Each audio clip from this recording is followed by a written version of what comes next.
Alright, welcome to my second dev diary on Clockworks framework. Today I'm going to be taking a dive into the clans a lot more, kind of going over what they are, what they represent, and kind of speak through a lot of it. I'll do another one later on, I'm sure, as I update all of these clans. As I go through them, there are quite a few things in there that need to be updated, whether that's abilities getting damage associated to them or checks associated to them, whether that's some of the verbiage being updated. Sometimes I noticed as I was going through this that I missed a few instances of cascade dice being referenced, which was the old system for dice, where we now use the burst system. So I'm sure I'll go through and do this kind of video again with more updated versions of each of these clans. So kind of moving into the clans themselves. Like I said in my first dev diary, there are 12 clans in Clockworks Framework in the world of Corvith, and those are the major clans. There are additional minor clans, but these are the 12 major clans acting and working within the world. Going through them just by name, you have the Archon, Baylor, Deva, Afriti, El Rasai, Fairy, Garuda, Kitsune, Protean, Scylla, Spectre, and Tempest. Some of those, just based off the name, you might be able to correlate directly to what it is, kind of based off of. But we will kind of walk through that. So starting with the Archon alphabetically, these have a bestial relationship to dogs, wolves, and the like. They have a huge connection to a day and night cycle, and they, much like many of the clans, they do have some minor abilities tied to them, magical abilities or such, or supernatural. So the clan has a light affinity naturally, and they have their stats which you would get if you choose this clan base. There are ways to adjust them if you don't want to have this exact stat line, but the natural stat line if you choose this clan is a dex of 2, a strength of 1, a luck of 3, an endurance of 2, and an intelligence of 2. That is just the baseline stats that anyone choosing an Archon will get, and you'll see that these numbers, the 3 2s, a 3, and a 1, are replicated over all 12 of the clans. And then you go through the abilities, and normally when you create a character, you'll get to choose a Tier 1 mutation or a Tier 1 ability. But as you start to rank up more, you'll get some of the more powerful stuff. And as you see, they have a lot of connection to light. So of the light, no shadows exist within an Archon character within 30 feet. Or sorry, 10 feet, 3 meters. Keen scent, they get the ability to use their sense of smell to override when sight is needed. There's basic things as well in here, like gaining +2 and 1 defense. Things like this might get buffed, higher numbers. As I've gone through, certain things have seen need to change as a dice system, and other mechanics have changed. So the bulk up might just get more powerful. There are abilities like Tooth and Nail. You can give yourself default weapons. These are still roughly how the weapons look. I just took the time in the equipment section to build them out better. So this doesn't really mean a whole lot offhand, but essentially you get bonuses to attack depending on your proficiency or mastery. You get bonuses to defense as a particular defense type. Then there's static damage and dynamic damage that's listed down here. This doesn't read great. I have since gone through the entire equipment section to make it read better, and I will do that as well on these, but that's essentially what you're looking at, is just proficiency bonuses to hit, make it easier to hit, defense, how much you increase your defense by, and damage. How much damage you do, either static or dynamic. Again, we'll go over combat in a later diary to really fully explain the weird concept I've come up with, because it's not just like 2-hit. But we're just going to continue on with the clans for now. You'll see this a few times, so I always want to talk on it briefly. But then there's other things that will give, like special bonuses, rank and file. When I was first starting off, I put a lot more effort into giving narrative flair to abilities. So the Archon in their society have a Night Guard, and they are skilled with pole arms and night fighting. And this ability, just a long-winded way of saying that they can make a free trip maneuver anytime they simply make an attack and deal damage. There is, like I said before, when I first started this off, I was putting a lot more lore in each of the abilities themselves, and I've since started to break that out of there. But as you can see, he's going through here. Lots of martial abilities, lots of magical-esque abilities, like the ability to summon light.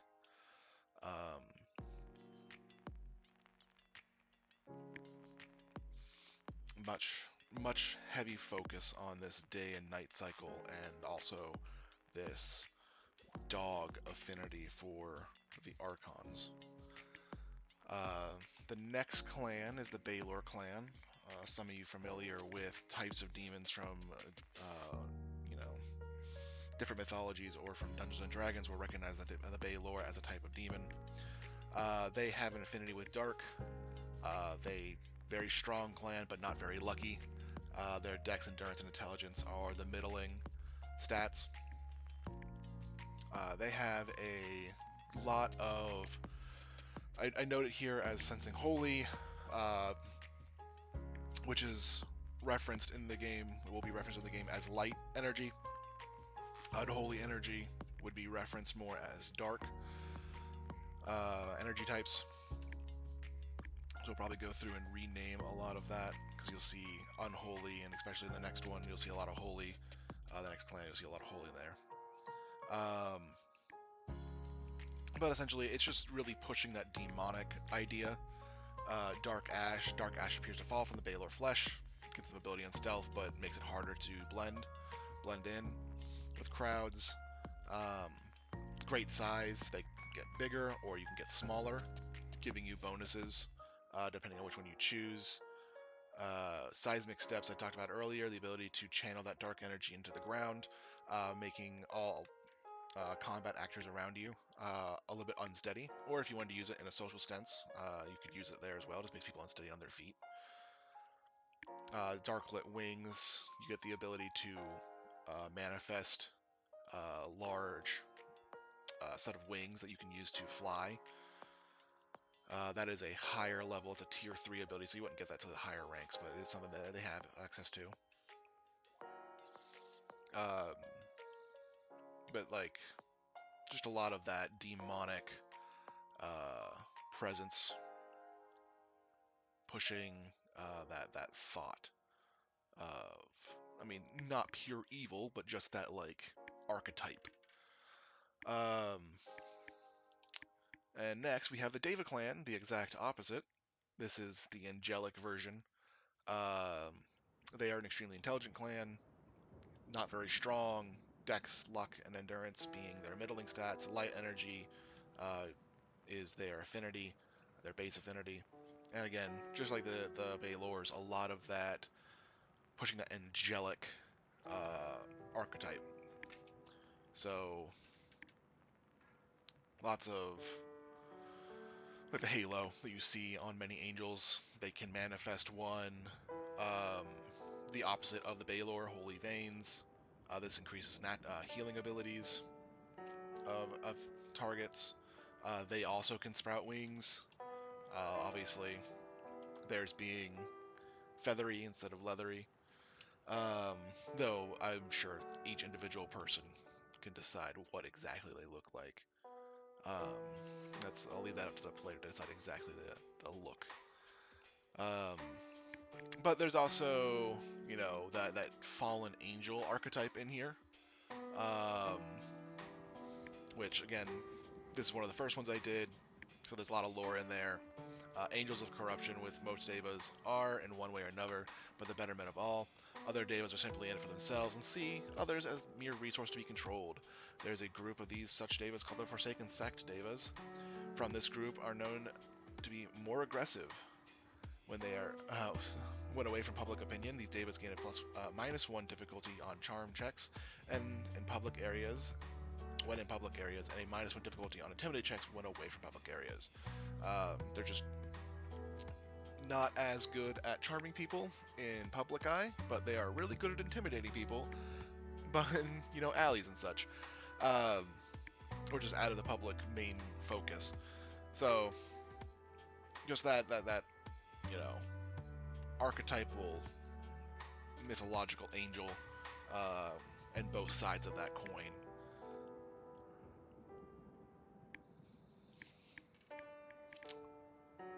The next clan is the Afriti.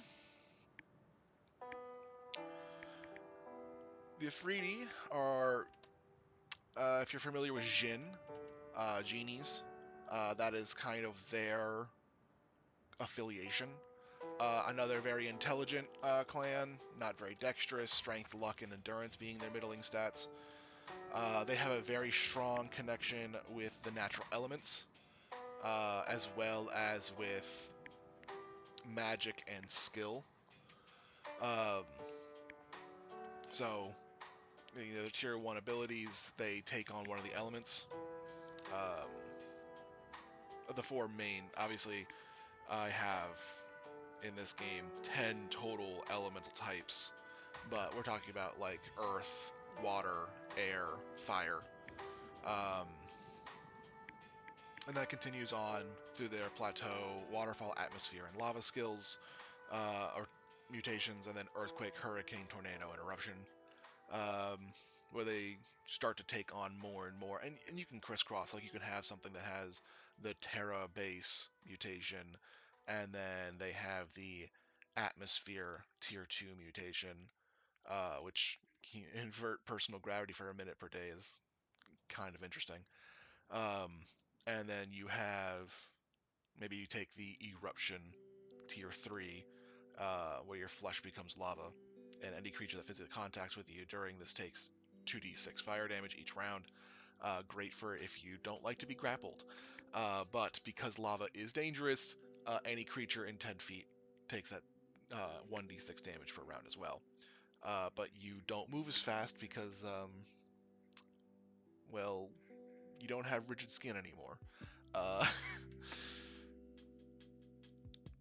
but you can do that for a minute per day. And unlike a lot of clans, these ones also change because of the nature of the Jinn, the Afriti. It also changes certain things about them. So the first tier tints the skin, the second one tints the hair, and the third one is a aura around them. So if you are ever out on an adventure and the storyteller takes the time to describe a Nefertiti with an aura of a certain shade, that is a very high-ranking Afriti, and I would not engage that in combat unless you have very good reason to. um, and then their abilities, so they have a lot of stuff devoted to soulcraft and spellcraft. They can gain spell slots or additional style slots. Um, this is one of the later ones that I did, so as you see, not as much lore embedded in these skills.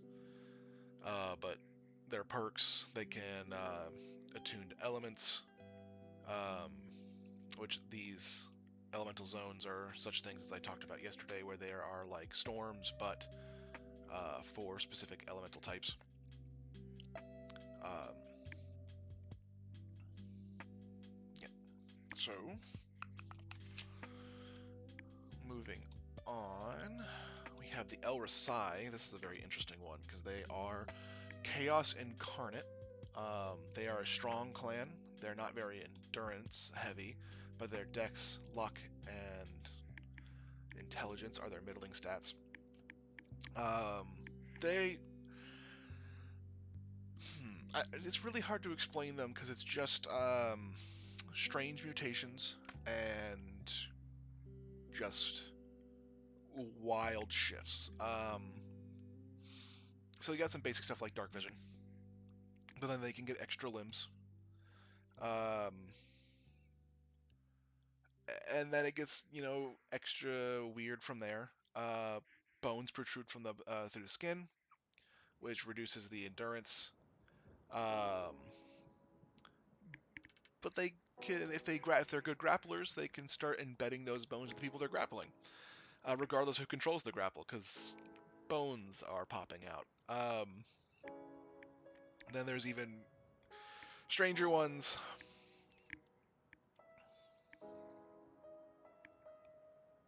Um, where?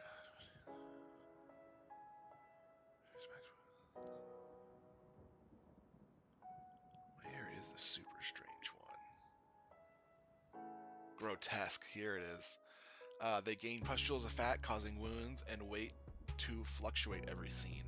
At the start of every scene, roll a d6 on a 1 to 2 double weight and gain 4 max wounds, on a 3 to 4 triple weight and gain 8 max wounds, on a 5 to 6 quadruple weight and gain 12 max wounds.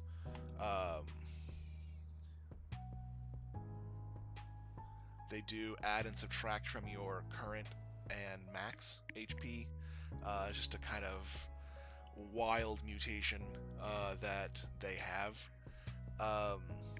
So just crazy. The Elrasai, just very tumultuous existence.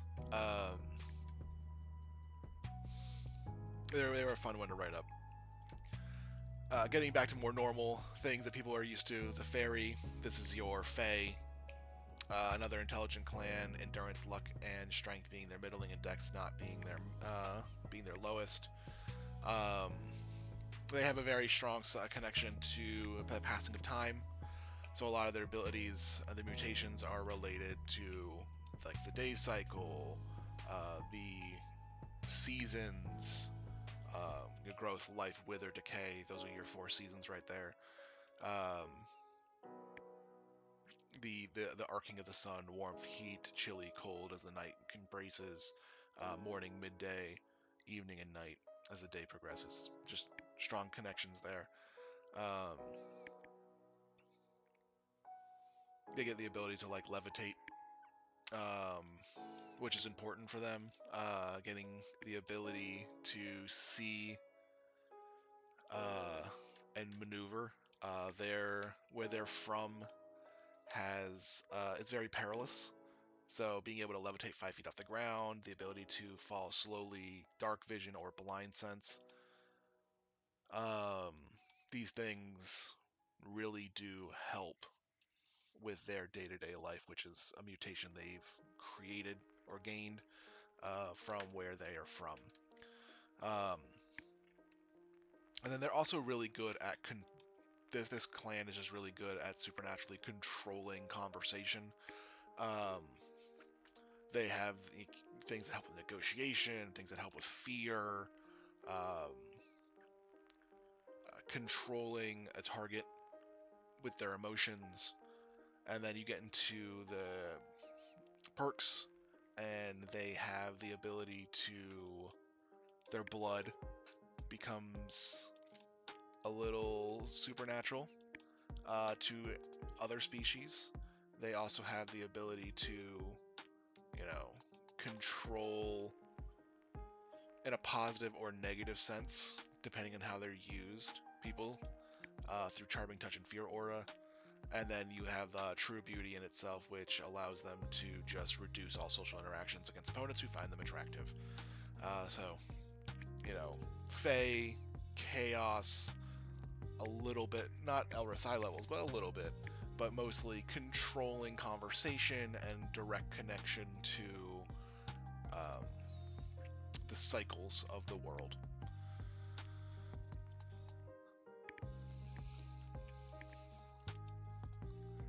The next one we have, starting in the back half of our 12, is Garuda. This is a pretty straightforward one. They are one of the only clans that starts with an innate mutation outside of looking normally human. They automatically have feather. Their arms extend into feathery wings, so from their arms, their wings are a part of them, extending out into feathers. All Garuda are able to glide. They can't fly, but they can glide. But only for a short amount of time. Garuda who take the improved glide feature are able to do it for an hour versus 2 minutes. So they're one of the few clans, I think one of only 2 clans that actually start with an innate mutation from their avian ancestry. But everything in here, Farsight, being able to see very far away, poison quills, perch, can balance on objects that can hold their weight, no necessary checks. So unlike most people who would have to roll for balance, they can just perch. They're fine. Again, one of the earlier ones I did, there's a lot of lore baked into these. But biting grip, they can use they can rip their arms from their wings, allowing them to use them both independently. However, unlike a lot of other clans who get ability to fly, since they start with one, they lose the ability to use their arms effectively in flight. This allows them to do so. However, they take damage when doing so.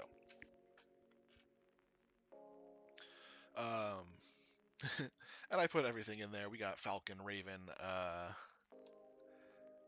Tengu, which is a supernatural bird from Japanese mythology, and puffins. Yeah, I wanted something that was more aquatic, since there are aquatic birds, and I like puffins, so we went with puffins. One of my favorites of the avian world. But like, they get fun stuff. Can conduct combat normally in water. Most people would have to make checks. Puffins don't care. They just kind of work and do their thing. But you get a lot of fun stuff. Crosswinds, one of those heavy lore abilities from my early writings.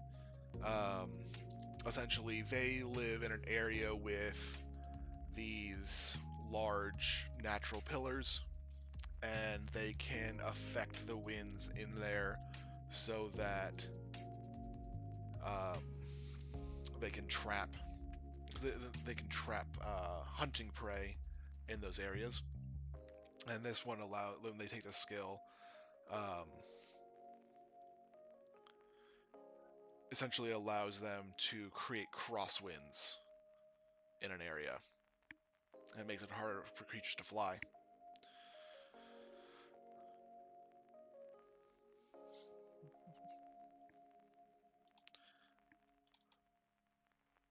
The next one is the Kitsune. They are a very luck-based clan. Endurance is their lower quality, with inch, strength, and dex being their middling stats. Kitsune has a very strong divination and luck base. They're also known for their swiftness, both in and out of combat. So they have that, some things that are tailored to them being foxes. They also have the ability to gain tails. Some abilities grant additional tails. So Second Sense, if you take Tailed, and then you take Second Sense, you get the bonus of getting +1 tail. They also have some supernatural abilities, like Foxfire.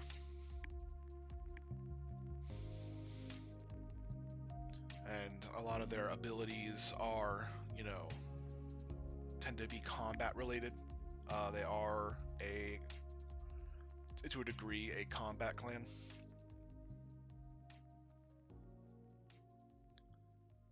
And, some of that fun magic in there. Kitsune regain, they can use these will-o-wisps that they can send out. And they regain so many a scene. If you go through the process of if you want to make a heavily luck-based character, and you go through the process of getting all the tails, You can get up to a max of 8 tails. The clan leader is there's only 2 9-tailed kitsune at one time. The leader of the kitsune clan and the heir apparent. If something were to happen to one of these two, another 8-tailed kitsune would then be able to take on the position and gain that 9th tail to take it on. But it does come with some ability to like divine the future. 8-tailed kitsune being not as good as doing it as a 9-tailed kitsune, but again, only 2 9-tailed kitsune at one time.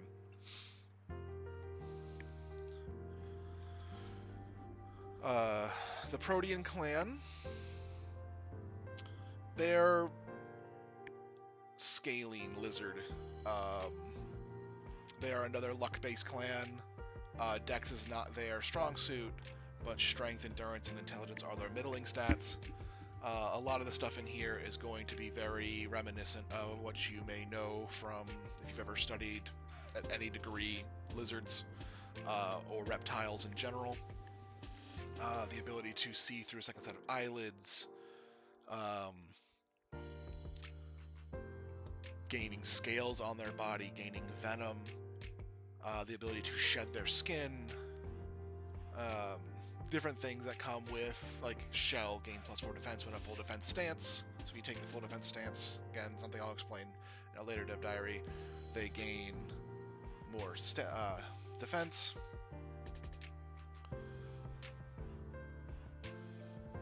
You get like stuff like this. They are one of the few that have requirements. So like Komodo here, it reduces the ability, like the tiers of heat that you can be exposed to. So if you're in, sorry, I said that wrong. You gain fire affinity based on how hot an area is or how cold an area is. But it requires cryo lizard and cold blooded to get. But essentially, if you're in a really cold area where you're dealing with extreme temperatures, you would get affinity equal to the tier of how cold it is. So, if something attacks you with ice damage, which creatures in an ice area may do, you would be more resistant to it.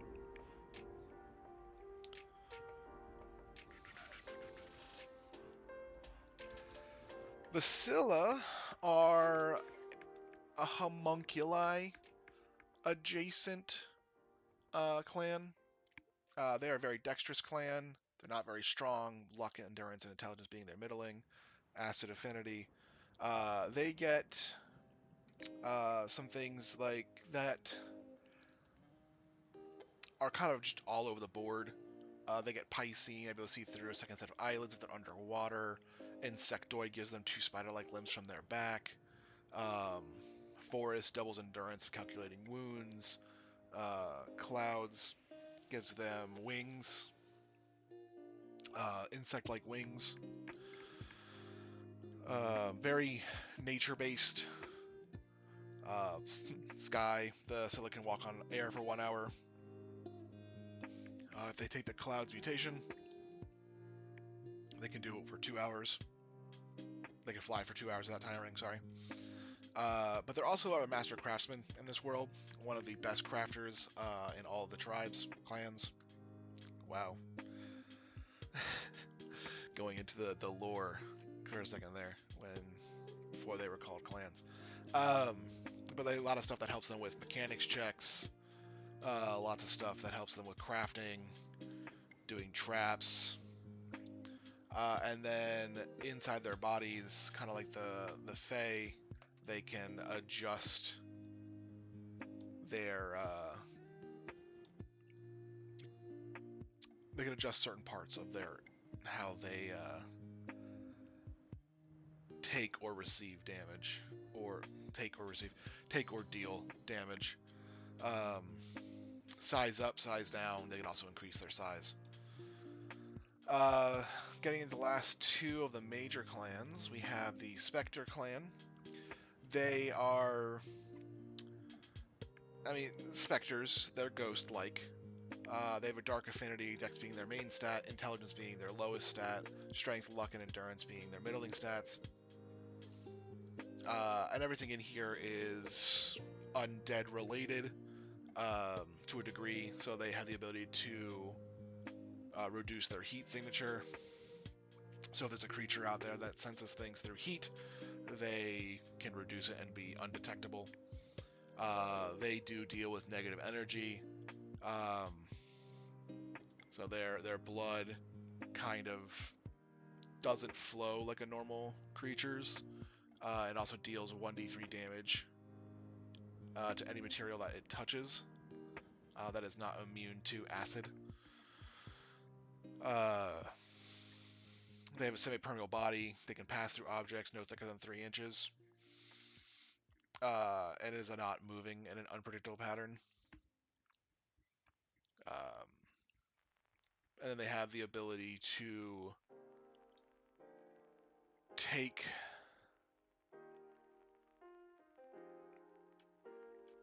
manipulate souls. I'll just word it like that. They have the ability to manipulate souls, passing through things.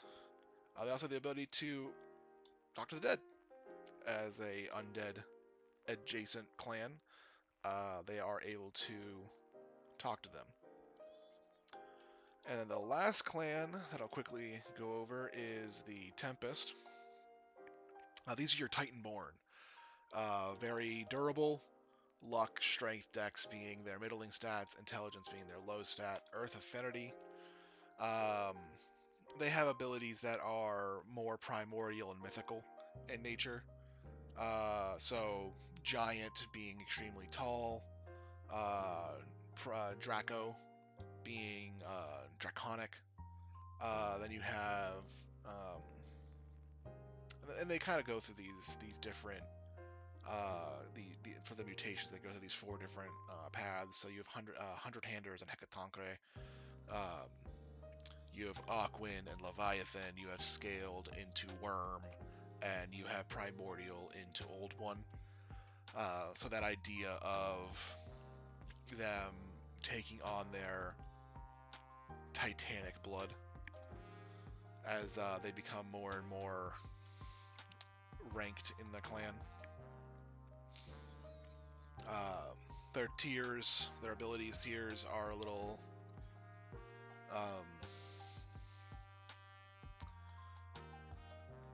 they're like light related, as well as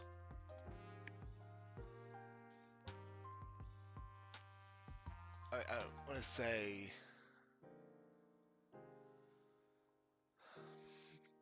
not divination, but like the world itself guiding them. So like Wish gains them additional luck in this instance. They'll be renamed to Favor. Favor is the mechanic for gaining additional bonuses on rolls, gaining huge amounts of wounds, converting soul energy to magical energy, ability to change their skin color or skin type to a degree. And then they have, their perks that you can get. Again, tie back to that Titan blood ancestral memory, so they can actually recall things from a previous life. This is a clan version of, essentially, if you remember Bardic Knowledge. That's kind of what this kind of is, but instead of I heard it through a story as I played in a tavern, it's I can recall the lives of my ancestors, and I can recall that knowledge. And that is all the major clans, as a brief overview, kind of going through them. There are 2 minor clans out there that I've touched upon a little bit, but haven't fully created. One is the Draug. They are a mummy and other undead related clan. They actually were the most powerful clan in the lore of this world. They decided to strike down a god. During this tumultuous time, a lot of the clans, the 12 major clans, revolted against their rule of the world. Um, and for their hubris, a part of the continent that they lived on was dropped beneath the ocean. A large portion of their clan was killed, and they were cursed. Their numbers can never exceed a certain amount, and a lot of their innate magical abilities were uh, locked away, um, as well as uh, the leader of the clan at the time, named after a good friend of mine's, Din's the Dragon's character that campaigned many years ago, Darzak. He is also cursed immortal to roam the world. He is not able to interact in any way that could shape or change the course of the world. He can interact with people, but once the interaction is over, all memory of him is removed, and within a certain amount of time. And so he is just cursed to roam the planet, forever, unable to die, unable to really make true connection anymore. And they are a clan that I will eventually build out, so you can play them as a playable character. But there are heavy restrictions to playing as one, as a lot of their abilities will have muted or unattainable effects, unless the storyteller and the player go through a set of events. The storyteller obviously being the one that would generate what those might be to unlock the full effect of some of these abilities. The other one that I've started to create is the Verminic. They are a minor clan. The big issue, unlike the Draug, they are a true minor clan. So when I eventually do create them, they will have less options and some less stats. They won't have the 1-3, 3-2s, 1-1. Um, they will probably have 3-2s and 2-1s when I create them.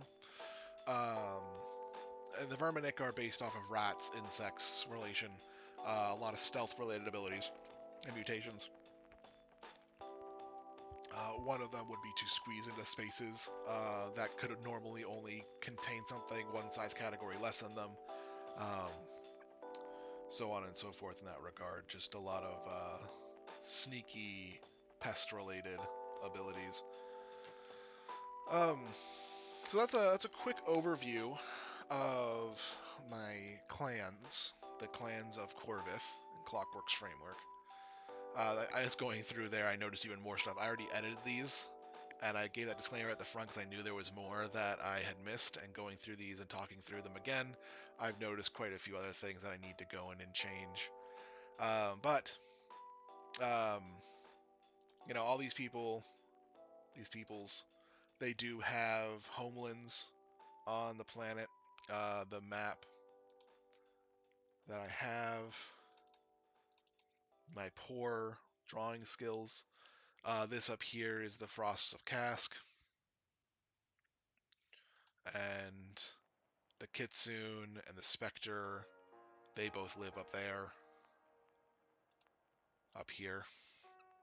And all these numbers and stuff, I do have those detailed out. I'm not going to go over all these important places just now, but um, you know, each one of them does have a place in the world where their clan primarily resides over. Um, each clan, there is an overarching government in this world called the Vorodome. The seats of the Vorodome are the 24 seats of the clans and guilds, 12 and 12. Um, each clan does govern their ancestral homelands, but there is a set of rules that the Vorodome comes together and enacts. Um, so there is a world government, but there's also a lot of tension between different guilds and different clans. It's not a perfect world. Lots of things can go wrong. I mean, there's an assassin's guild in this world. Obviously, it's not perfect. But There is a moving away from the one clan controlled the world through its extreme magical ability, and in the wake of that, now there is a group that helps to maintain the balance across Corvith.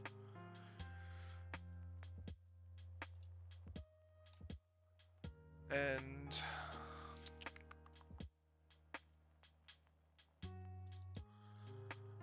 inside of these lands, each one has special ways. Oh, I mentioned that you rank up by gaining favor in your clan very briefly, almost as an aside in the first Dev Diary. When you go to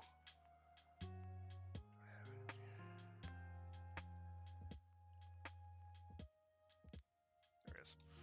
When you go to progress your character, and I realize now that I have the word favor used in two different systems, so I'll probably have to rethink that, or I might just use it in duplicate. I mean, it's not the worst thing, but I don't want to cause confusion. Anyway, I'll have to think about that. I just didn't realize that till now.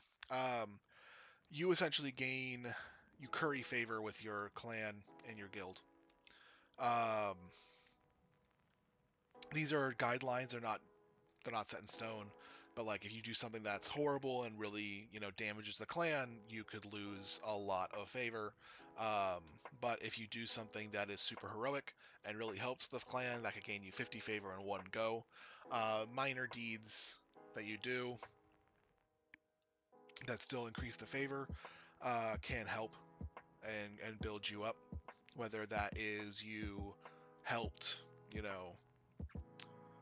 you saved a town from bandits. Bandits exist in this world. There are plenty of people that don't like the normal goings on of the Voradome and rebel against it. You save a town, that may be, you may consider it a commendable deed. That's 25 favor in one go. Or you're at a gala and you happen to impress quite a few people. That could, be multiple honorable deeds that help elevate the clan amongst the various clans and guilds of the world. And as you gain more favor, and these are not set in stone, these are just numbers that I put on a page to start off, so I have a reference point. You gain ranks. You start you start at rank 1, so you only have to go to 100 more to get rank 2. And when you rank up, the clans have rituals of progression. So the Spectre clan has a ritual called Sacred Hunt, in which you must go out and hunt a creature with ritual gear. And that's how, once you have the right amount of favor and you get downtime, you can travel back and perform this ritualistic task. There is also, if you are forced to, if you do enough to lose enough favor to drop a rank, there is a trial of digression, which will, in different ways, lock abilities or make it impossible for you to progress again until you have regained favor within your clan. The Kitsune have theirs is based off fasting and meditation, which is one of the more tame ritual progressions. These aren't. Some of them are difficult, some of them are easy, but it's more in line with how the clan itself views what it views as important to it over many years of cultural and tradition, hundreds of years, thousands of years for some of these clans. and this is just what's accumulated there. So some of these might be easy, some of these may be hard. I've only gotten 4 written up so far, um, but you know, the Garuda clan is the Gale maze. It is a trial, in theirs is actually different. So you actually have to go down a cave system, and each of the temples, you know, brings you to a new type of trial. Unlike others, which you may be just doing the same thing every single time, these are vary quite often. And the Baylor can, um, they have a very martial ritual. Uh, every rank is a trial by combat. It is not to the death. Um, at least the trial, the clan ritual progression is not to the death. Um, but there is a constantly getting harder and harder ritual of combat that they do. That's just what was important to them, uh, and that's what their culture, you know, pushes for when it comes to ranking up. Um, and some of these I also talk about their leadership. So like the Baylor clan, they have 7 leaders. The title Lucifer is the overall leader of the Baylor clan, and also the one who sits on the Vorodome for the clan. Mammon is in charge of the merchants and commerce in Baylor territory. Asmodeus is in charge of entertainment standards. Um, the Baylor are very well known for their love of sports. Yes, there are sports, not just blood sports. There are sports in this world. Leviathan is in charge of public relations. Um, Beelzebub is the title granted the best seafood chef in Baylor territory, uh, and is not always someone of the Baylor clan. Satan is the leader of the Gladiators Guild. Um, it also does not have to go to someone of the Baylor clan. It is just whoever happens to be in charge of the Gladiators Guild, since that is their primary guild. Not the one that they're forced into or anything. It's just that was created by Baylor's in Baylor territory, so it is like their guild, um, in a sense. Belphegor is in charge of security within Belmore lands. They also deal with the citizenry. Citizenry is like your um, global police force to a degree. Your investigators, various walks of life get pulled into the citizenry and help. Um, Not all of them are good people, as you'd expect. There is always corruption in every world, but they are that, you know, peacekeeping force alongside that work alongside each of the individual lands' own security forces, as like their police or their whatever they call them. Um, the Garuda, they actually have 3 leaders in the Garuda clan. There's the Sparrow, the face of the common folk. Falcon is the face of the military, and then the Raven is the acting balancing force of the two, so that it never, you know, decisions don't come down to a tie. It also keeps track of the seedier aspects of the clan. Um, as I said, not a perfect world, but the Garuda choose to oversee the underbelly instead of just letting it set to rot on its own. They allow it and oversee it to a degree. Obviously, they can't oversee everything that happens in there, but they oversee it to a degree so that it doesn't rot out their culture. The Sparrow leader is chosen by vote. It is voted in. The majority vote of it becomes the Sparrow leader when it is called by the previous leader, standing down or passing. So there is a vote structure, but the Sparrow maintains that position until, you know, such a time when they step down or pass. All Garuda can vote a Sparrow embassy in a large city. So any large city that has an embassy, they can go and vote at. Really, very free society um, in certain aspects. The Falcon leader is chosen from the 12 generals by the 12 generals, so there are 12 generals for the Garuda clan, and when it's time for one to be elected, the 12 generals themselves choose that leader.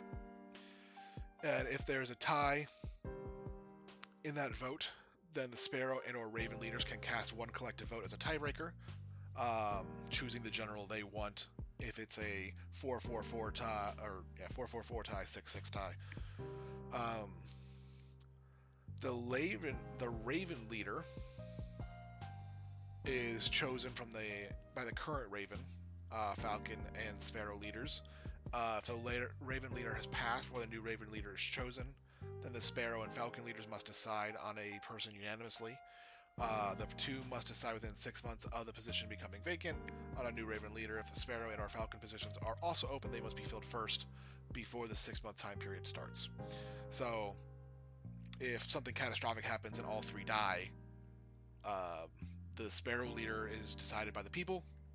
The Falcon leader is decided by the generals, backfilling where necessary to fill the 12 seats before voting, and then together the Falcon and Sparrow would choose the Raven leader. Um, and that's how their leadership works within this guild or this clan. The Kitsune, they are, like I said before, they're led by the nine-tailed Kitsune. There are always two. Um, the system of leadership is the patriarch, depending on if the nine-tailed Kitsune in charge is a male or female. The nine-tailed apprentice, um, the one that has been chosen to be heir to the quote-unquote throne. Um, the eight-tailed tribunal and rank 10 clan members. So if you have an eight tails or are just a rank 10 clan member, they are in a tribunal system where they can help deliberate certain thing, almost like a senate to a degree, um, kind of. And then rank 9 clan members below that.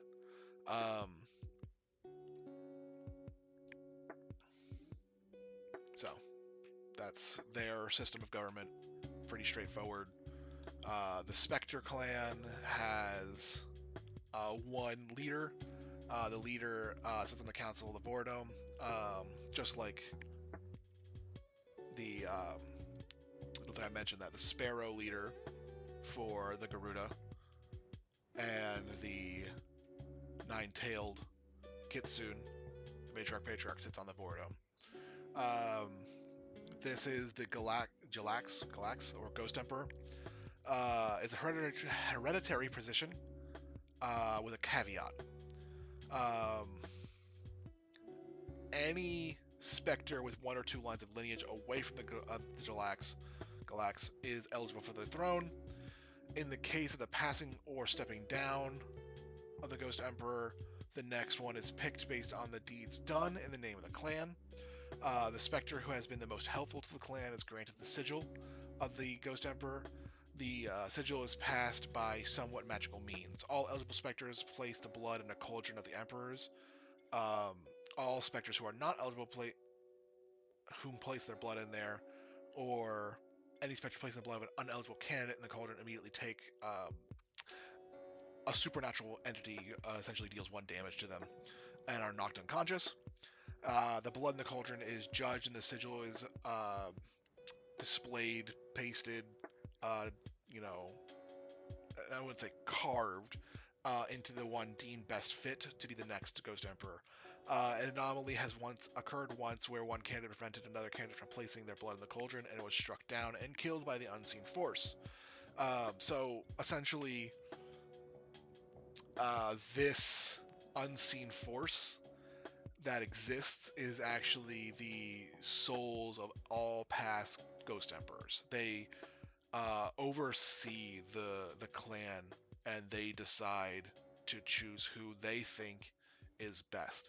So definitely a lot of um, supernatural stuff going on within this clan.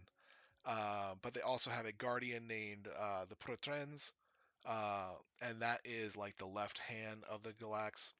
Um, they are a unknown being.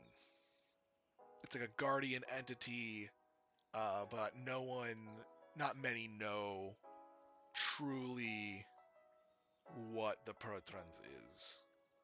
Like there are stories, there is myth, but no one truly understands it outside of maybe the high-ranking officials and the Ghost Emperor themselves. So, yeah, it's a really brief overview of the clans of this world. Um, the next one I'll probably talk about is the guilds and how they work in the world. Um,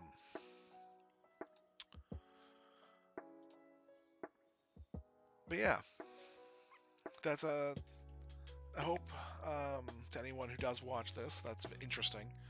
Um, the way the clans work or exist, or what you can get from them, is interesting to you. It is definitely abnormal per a standard RPG, where you choose your race, you give a few minor abilities, and that's about it. Um, there's a lot more depth behind these clans, some granting wild abilities. I have no idea if any of that is balanced. I'm sure that those clans that I just showed off will go through a few more iterations where abilities will either be buffed or maybe debuffed, changed slightly. And even like I said, going through it right now, I realized there were a few things that I needed to update. A few times the cascade system was referenced, which is the old dice system, V1 actually. Um, so thank you for listening if you did. If you have any comments or feedback, I'd love to hear them. Um, if anyone even stayed to the end, that's awesome enough. So thank you very much. Yeah, but next I think I'll talk about the guilds themselves and their place in the world and what abilities they kind of give. All right, until next time.